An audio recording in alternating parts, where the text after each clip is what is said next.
Want to park in Seattle? Be ready to pay more than a car payment each and every month. Welcome to the Jason Rantz Show, presented by None Better Tax Resolution.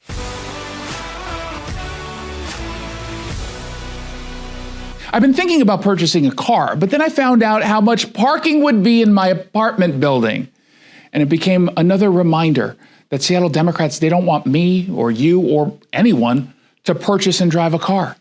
The cost of parking in downtown Seattle has reached a tipping point, with monthly fees soaring to levels that rival and in some cases surpass car payments.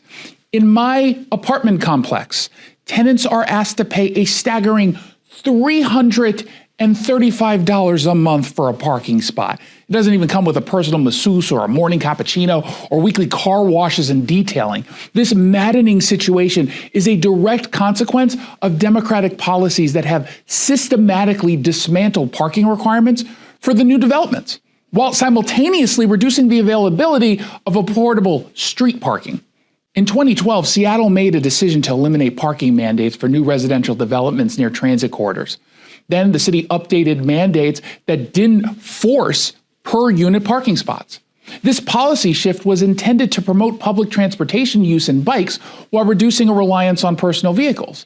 The problem is the practical outcome has been a massive reduction in available parking spaces for the residents who still depend on cars or simply want them for their daily activities. The lack of mandatory parking in new developments for each apartment, coupled with the reduction of affordable street parking options, has created a supply and demand imbalance that places an undue financial burden on residents. But please, Seattle Democrats, tell us how much you care about the housing affordability issue. I sat down with our local tax expert and advocate, Greg Nunn from None Better Tax Resolution. Tell me a little bit about the Fresh Start program, because again, based on how it's promoted, it seems really, really simple.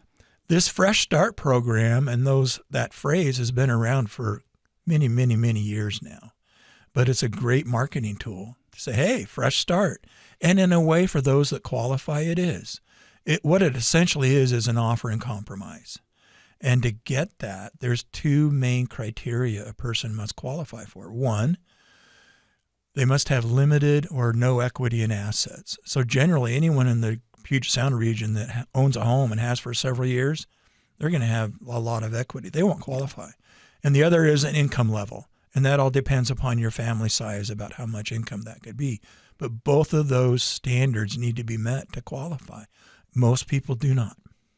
If you're having trouble with the IRS, then call Greg Nunn of None Better Tax Resolution. From stress to success with IRS Solutions.